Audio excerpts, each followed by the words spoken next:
আসসালামু আলাইকুম ওয়া রাহমাতুল্লাহি ওয়া বারাকাতুহু। তো আমরা নবম দশম শ্রেণীর 8.1 অনুশীলনী 7 নম্বর অঙ্কটা করব, যেটা আমাদের যে কোনো বোর্ডের জন্য মোস্ট একটা ইম্পর্টেন্ট একটা অঙ্ক। তো 7 নম্বর মধ্যে কি বলছে, দেখা যায় বৃত্তের দুটি জ্যা এর মধ্যে বৃহত্তম জ্যাটি ক্ষুদ্রতম জ্যা অপেক্ষা কেন্দ্রের নিকটবর্তী। তার মানে যে জ্যাটা বড় হবে সেই জ্যাটা কিন্তু কেন্দ্রের কাছাকাছি হবে, আর যে জ্যাটা ছোট হবে সেটা কেন্দ্র থেকে কি একটু দূরে থাকবে।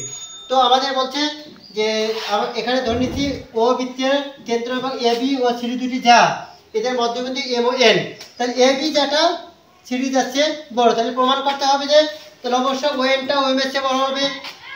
এই যেটা বড় হলে কেন্দ্রের কাছাকাছি, এটা কি কেন্দ্র থেকে দূরে, তাহলে দূরত্বটা একটু বেশি হবে।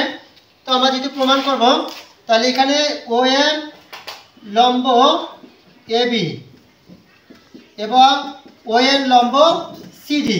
তো সিডি হলে এই ত্রিভুজটা কি যেটি লম্ব হয়েছে, তাহলে এই ত্রিভুজটা সমকোণী ত্রিভুজ। তো আমরা এখানে লিখতে পারবো O M A equal O N C equal এক সমকোণ। যেটি লম্ব আছে তাহলে আমরা এক সমকোণ লিখতে পারবো। এরপর দেখো তাহলে আমরা কি লিখতে পারি, ত্রিভুজ এ এম ও এন, এই ত্রিভুজটা থেকে আমরা পিথাগোরাসের উপপাদ্য প্রয়োগ করব। তো আমরা পিথাগোরাসের উপপাদ্যের সূত্র কি জানি, অতিভুজ স্কয়ার ইকুয়াল লম্ব স্কয়ার প্লাস ভূমি স্কয়ার। এখন এখানকার অতিভুজ কোনটা, অতিভুজ কিন্তু যেহেতু আমাদের এইটা হচ্ছে সমকোণের বিপরীত বা অতিভুজ হচ্ছে এটা, আর এখানকার অতিভুজ হচ্ছে ওসি। তাহলে O B O A square equal A B square A M square plus O M square. তো অনুরূপভাবে ত্রিভুজ, এই ত্রিভুজটা যদি কাজ করি তাহলে সিএনও এই ত্রিভুজটা থেকে তাহলে অতিভুজ স্কয়ার ইকুয়াল লম্ব স্কয়ার প্লাস ভূমি স্কয়ার, তাহলে ও এন স্কয়ার। এরপর ও A square O C square, এখন ও এবং ও সি পরস্পর সমান, তার কারণ বৃত্তের ব্যাসার্ধ, বৃত্তের সকল ব্যাসার্ধ পরস্পর সমান। তাহলে আমরা লিখতে পারবো ও A square equal O C square, কেন বৃত্তের সকল ব্যাসার্ধ পরস্পর সমান। এখন আমরা এখানে মান বসাতে পারবো, তাহলে এটা এখন লিখে এটা আমরা লিখতে পারবো। তাহলে হচ্ছে বা ও এম এর ও স্কয়ারের মান হচ্ছে A M square plus O M square equal O C square মান হচ্ছে CN square plus O N square. এরপর তাহলে আমরা এখানে কাজ করে যেতে পারি, এম স্কয়ারটা এখানে রেখে দেই minus CN square equal O N square minus O M square. এখন এই সিএনটা ইকুয়াল এই সিএন মাইনাস হয়ে গেল, আর ও এমটা ইকুয়াল হয়ে যেতে গেলে মাইনাস। তো আমরা এটা পাইলাম। এখন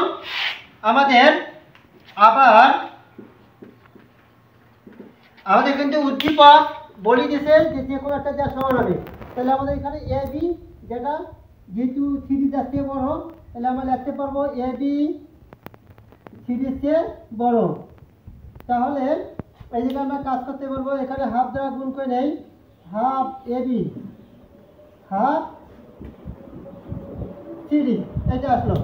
এখন এখানে A B half A B, এই হাফ এ বি এর অর্ধেক কি হবে, হাফ এ বি এর কিন্তু আমরা অর্ধেক লিখতে পারবো এ এন, আর হাফ সিডি এর অর্ধেক কত লিখতে পারবো সিএন, এটা হচ্ছে সিএন।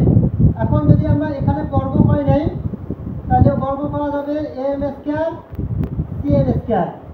এখন এটা যদি অসমতা, যেহেতু এখানে এটা বড় এটা অসমতা, এটা যদি ইকুয়ালে এখানে নিয়ে আসবে, এটাকে অসমতাকে আমরা সাধারণত ইকুয়ালের আকারে প্রকাশ করতে পারি।